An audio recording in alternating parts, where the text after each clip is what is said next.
Sir, നമ്മുടെ ഈ സ്കൂളുകളുടെ സമയം, സ്കൂളുകളുടെ പ്രവർത്തന സമയം പുനർനിർണയിക്കണം, അതിൽ മാറ്റം വരുത്തണം എന്ന ആവശ്യം ഉയർന്നിരിക്കുകയാണ്. സമസ്തയുടെ മുതിർന്ന നേതാവ് ജിഫ്രി മുത്തുക്കോയ തങ്ങളാണ് ഈ ആവശ്യം ഉന്നയിച്ചത്. കഴിഞ്ഞ ദിവസം അത് മാധ്യമങ്ങളിലേക്ക് വാർത്തയായി. എന്താണ് സാർ ഈ സമസ്ത ഇങ്ങനെ ഒരു ആവശ്യം ഉന്നയിക്കാൻ കാര്യം? ഈ സ്കൂൾ സമയം മാറ്റേണ്ട കാര്യമുണ്ടോ? സർക്കാർ അക്കാര്യത്തിൽ ഈ സമയ ദൈർഘ്യം വർദ്ധിപ്പിച്ചുകൊണ്ട് ചില തീരുമാനങ്ങളൊക്കെ എടുത്തിരുന്നു. പക്ഷെ അതിൽ നിന്ന് ചില മാറ്റമൊക്കെ വരുത്തി പിന്നാക്കം പോകുന്ന കാഴ്ചയും നമ്മൾ കണ്ടു. ഇപ്പോഴിതാ ഇങ്ങനൊരു ആവശ്യം വന്നിരിക്കുകയാണ്, സ്കൂൾ സമയം പുനർനിർണയിക്കണം എന്നാണ്. എന്താണ് സമസ്ത ഇങ്ങനെ ആവശ്യപ്പെടാൻ കാരണം? പ്രശാന്തിൻ്റെ ചോദ്യത്തിലെ ആ പിന്നാക്കം അതാ വളരെ പ്രസക്തമാണ്. അതെന്താണെന്നുള്ളത് ഞാനിപ്പോൾ വ്യക്തമാക്കി തരാം. സമസ്ത എന്ന് പറയുന്ന സംഘടന എനിക്ക് വളരെ ബഹുമാനമുള്ളൊരു സംഘടനയാണ്.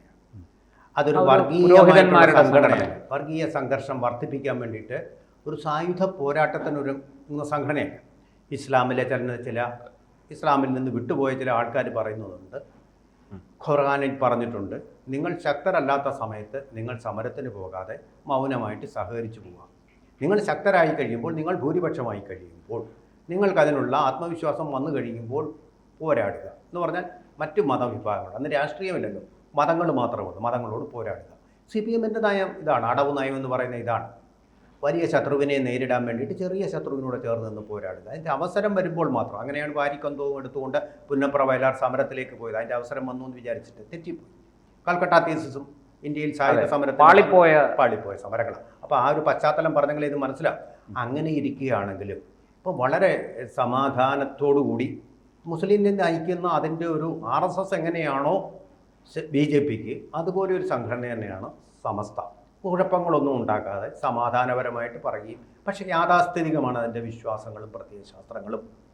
ഖുർആൻ അതുപോലെ തന്നെ മതത്തിൻ്റെ ചട്ടക്കൂടുകൾ വളരെ കർശനമായി നിൽക്കുന്നതിനപ്പുറം. അതുകൊണ്ടാണ് അത് ഖുർആനിൽ പറഞ്ഞിട്ടുണ്ട്.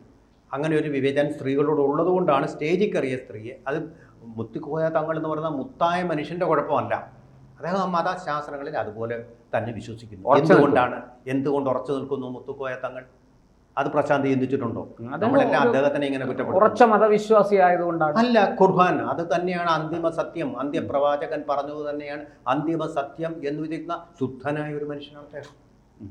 അങ്ങനെ ഒരുപാട് മുസ്ലിങ്ങളുണ്ട്. അതിനപ്പുറം എല്ലാ അറിവുകളും അതിൽ ഉൾക്കൊണ്ടിരിക്കുന്നു. ഉദാഹരണത്തിന് ഇപ്പോഴും പരിണാമ സിദ്ധാന്തം എന്ന് പറയുന്ന ഡാർവിൻ്റെ സിദ്ധാന്തം പൊട്ടയാണ് എന്ന് പറയുന്ന ആൾക്കാരുണ്ട്. അതിനെ അവർ അംഗീകരിക്കാത്ത ഒരു വിഭാഗം ആൾക്കാരുണ്ട്. ഇസ്ലാം മതവിശ്വാസിയും ഡാർവിന്റെ പരിണാമ സിദ്ധാന്തത്തെ അംഗീകരിക്കുന്നില്ല. ഇസ്ലാമിന്റെ ക്രിസ്തു മതവിശ്വാസികൾക്കാണ് എതിരായിട്ട് വരുന്നത്. കാരണം ആദിയിൽ ദൈവം മനുഷ്യനെ സൃഷ്ടിച്ചു, മനുഷ്യന് വേണ്ടി മറ്റുള്ളവയെ സൃഷ്ടിച്ചു എന്നതിനെ തകിടം മറിക്കുന്ന രീതിയിൽ ആദിയിൽ പ്രകൃതിയിൽ നിന്ന് ഉണ്ടായത് ആദ്യം ഏകകോശജീവിയാണ്, അതിൽ നിന്ന് ബഹുകോശജീവി, അങ്ങനെ പലതരം ഏറ്റവും ഉയർന്ന ക്ലാസ്സായിട്ടുള്ള മമേലിയ എന്ന് പറയുന്ന ക്ലാസ്, അതിലാണ് മനുഷ്യൻ ഉൾപ്പെട്ടിരിക്കുന്നത്, ഹ്യൂമോ സാപ്പിയൻസ് എന്ന് പറയുന്ന പേര്. അതിൻ്റെ ഏറ്റവും അങ്ങേയറ്റത്തെ അവസാനം ഉണ്ടായിട്ടുള്ളതാണ് മനുഷ്യൻ എന്നുള്ളതാണ് ഡാർവിനിയൻ തിയറി, പരിണാമ സിദ്ധാന്തം, തിയറി ഓഫ് എവല്യൂഷൻ എന്ന് പറയുന്നത്. അത് വിശ്വസിക്കാത്ത വിഭാഗം ഇപ്പോഴും ഉണ്ട് എന്ന് പറയുന്നത് പോലെ ഖുർആൻ ആണ് അന്തിമ സത്യം. അതിൽ പറഞ്ഞിരിക്കുന്നതിനപ്പുറം ഒന്നുമില്ല. ഈ ചന്ദ്രക്കല എന്നൊക്കെ പറയുന്നത് ദൈവങ്ങൾ അത് വെട്ടിപ്പിളർത്തിയത് കൊണ്ടാണ് രണ്ടായിട്ട് കാണുന്നത് നമുക്ക് വിശ്വാസം. നിങ്ങളതുപോലെ ഒരു കാഫിറിനെ കൊന്നു കഴിഞ്ഞാൽ നിങ്ങൾക്ക് സ്വർഗത്തിലേക്ക് പോകാൻ പറ്റും. ആ സ്വർഗം എന്ന് പറഞ്ഞാൽ സ്വർണ്ണ നദി ഒഴുകുന്നു, തേനും പാലും ഒഴുകുന്നു, അവിടെ ഊറികളുണ്ട്, നിങ്ങളുടെ സുഖമായിട്ട് ജീവിക്കാം അവിടെ. ഈ നരകം വിട്ടിട്ട് നിങ്ങൾ ഒരു കാഫിറിനെ കൊന്നിട്ട് അതൊക്കെ ആയിക്കോട്ടെ സാർ, അതിനൊന്നും നമ്മൾ ആരും എതിര് നിൽക്കുന്നില്ല, അവരുടെ വിശ്വാസങ്ങളാണ് അതൊക്കെ. പക്ഷേ എന്തിനാണ് ഈ സ്കൂൾ സമയം മാറ്റുന്നത്? അതാണ് മനസ്സിലാകാത്തത്. സ്കൂൾ സമയവും ഇതുമായിട്ട് എന്ത് ബന്ധമാണ്? അതും പറയുന്നുണ്ട്. മതവിദ്യാഭ്യാസം വേണം, ഇത് പഠിക്കണം. അന്ത്യപ്രവാചകൻ പറഞ്ഞിട്ടുള്ള കാര്യങ്ങളാണെങ്കിൽ ഖുർആൻ മാത്രമല്ല, അതിൻ്റെ ഹദീസുകളും അനുസരിച്ചുള്ളൊരു ജീവിത ശൈലിയാണ് ആ മതം എന്ന് പറയുന്നത്. നമ്മൾ ഈ ഹിന്ദു മതത്തിൽ നിന്ന് ചിന്തിച്ചുകൊണ്ട് അത് ഉൾക്കൊള്ളാൻ പറ്റില്ല. കാരണം ഹിന്ദുമതം എന്ന് പറയുന്ന പൂർണ്ണമായ സ്വാതന്ത്ര്യം നിങ്ങൾക്ക് നൽകുന്നു. അമ്പലത്തിൽ പോകാതെയും അമ്പലത്തിന് വിഗ്രഹങ്ങൾക്ക് നേരെ കാർക്കിച്ചു തുപ്പിയൊക്കെ ജീവിക്കാം. നമ്മുടെ ഹിന്ദുമത സംസ്കാരത്തിൻ്റെ ഭാഗമാണ് നമ്മുടെ ഹിന്ദുമതത്തെ എതിർക്കുകയും ദൈവം ഇല്ലെന്ന് പറയുകയും ചെയ്ത നിരീശ്വരവാദം, ആജ്ഞേയവാദം, അങ്ങനെ ഒരുപാട് വാദങ്ങളുള്ള താന്ത്രികം, ശാക്തേയം തുടങ്ങിയ പലതരത്തിലുള്ള കാര്യങ്ങളും ഉൾക്കൊള്ളുന്ന, അതിനെ എല്ലാം വൈവിധ്യങ്ങളെ എല്ലാം ഉൾക്കൊണ്ടുകൊണ്ട് നിൽക്കുന്ന ഒരു മതമായതുകൊണ്ടാണ്. അത് നമുക്ക് ജനാധിപത്യപരമായ സ്വാതന്ത്ര്യം നൽകുന്നതുകൊണ്ടാണ്. മറ്റത് കർശനമായിട്ടുള്ള ഈ വ്യവസ്ഥകൾ പാലിച്ചില്ലെങ്കിൽ ശിക്ഷ കൊടുക്കണമെന്നുള്ള ഒരു ശാസനമാണ് അതിലുള്ളത്. അതാണ്, അങ്ങനെ ഒരു വിദ്യാഭ്യാസം നേടിയ വ്യക്തിയാണ് മുത്തുക്കോയ തങ്ങൾ എന്നുള്ളത് കൊണ്ടാണ് അദ്ദേഹം അതിൽ ഉറച്ചു നിൽക്കുന്നതും പെൺകുട്ടി സ്റ്റേജിലേക്ക് വന്നപ്പോൾ അതിനെ വിലക്കിയതും. അതിൻ്റെ കർശനമായിട്ടുള്ള വ്യവസ്ഥകൾ കാലത്തിനനുസരിച്ച് പരിഷ്കാരം ഇതിന് ആവശ്യമില്ല. കാരണം ഇത് അന്തിമമായിട്ടുള്ള സത്യമാകുന്നു, അതിനപ്പുറം സത്യമില്ലെന്ന് വിശ്വസിക്കുന്നു, സത്യസന്ധമായിട്ട് വിശ്വസിക്കുന്നു അവർ. അത് കാപട്യമൊന്നുമില്ലാത്ത വിശ്വാസം, അത് നമ്മൾ അംഗീകരിക്കണം. അപ്പോൾ അതുപോലുള്ള വിദ്യാഭ്യാസം ഈ കുട്ടികൾക്കും കൊടുക്കണമെന്നാണ് പറയുന്നത്.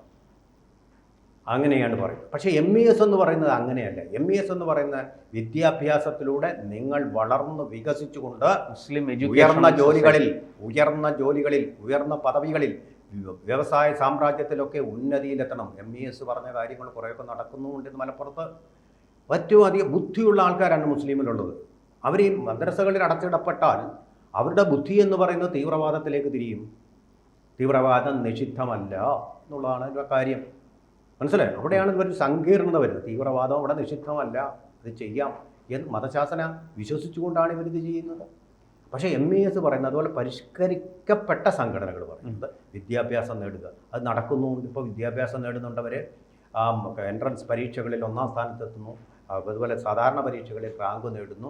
അങ്ങനെയൊക്കെ ഉയർന്ന ഡോക്ടർമാർ, എഞ്ചിനീയർമാർ, ഉയർന്ന സോഫ്റ്റ്വെയർ എഞ്ചിനീയർമാർ, അങ്ങനെ ഉയർന്ന പദവിയിലെത്തുന്നു. അതുപോലെ നല്ല ഓൺട്രപ്രീന്യൂവർഷിപ്പ് എന്ന് പറഞ്ഞാൽ സംരംഭകത്വം, പണം എങ്ങനെ വിനിയോഗിക്കണം, സത്യസന്ധമായിട്ട് ബിസിനസ് നടത്തുന്നവരുണ്ട്. അതും ഖുർആനിനനുസരിച്ച് അതൊരു നല്ല വശമാണ്. ഉയർന്ന ബിസിനസ്സിൽ കൂടി ഏറ്റവും ഉയർന്ന ഇന്ത്യയിലെ ഏറ്റവും വലിയ കോടീശ്വരന്മാരായിട്ടുള്ള എത്രയോ പേരുണ്ട്. സാർ, ഇപ്പോഴും നമ്മൾ മദ്രസയുടെ വിഷയത്തിലേക്ക് വന്നു. അങ്ങനെ പഠിച്ചു വളർന്ന ഒരു കാര്യമാണ് ഈ മദ്രസ എന്ന് പറയുന്നത്. അപ്പോൾ ആ മദ്രസയിൽ അമിതമായ വിശ്വാസം ഇദ്ദേഹത്തിനുണ്ട്. സ്കൂളിലെ പഠനത്തിനേക്കാളും പ്രധാനം മദ്രസ വിദ്യാഭ്യാസമാണ് എന്ന് ഇദ്ദേഹവും ആ സമസ്തയിലുള്ള ഭൂരിപക്ഷം പേരും, സമസ്ത കേരള എന്നുള്ളതിൻ്റെ ഭാഗമാണ് പ്രയോറിറ്റി മദ്രസ വിദ്യാഭ്യാസത്തിന്. ചോദ്യത്തിന് ഉത്തരം പറയും. സമസ്ത കേരള എന്നുള്ളതിൻ്റെ തുടക്കമാണ് നമ്മൾ ഈ സമസ്ത എന്ന് പറഞ്ഞ് ഉപയോഗിക്കുന്നത്. അപ്പോൾ അവർ ഈ മദ്രസ വിദ്യാഭ്യാസത്തിലൂടെ മതവിദ്യാഭ്യാസം നടത്തണം എന്നാണ് പാരലായിട്ട്, സ്കൂളിന് പാരലായിട്ട്. ഇപ്പോൾ കഴിഞ്ഞ തവണ ശിവൻകുട്ടി വിദ്യാഭ്യാസ സ്ഥാപനങ്ങൾക്ക് നൽകിയ സമയക്രമം അനുസരിച്ച് ഇടവേളയ്ക്ക് ഇവർക്ക് മദ്രസ വിദ്യാഭ്യാസം തുടരാൻ പറ്റുകയില്ല.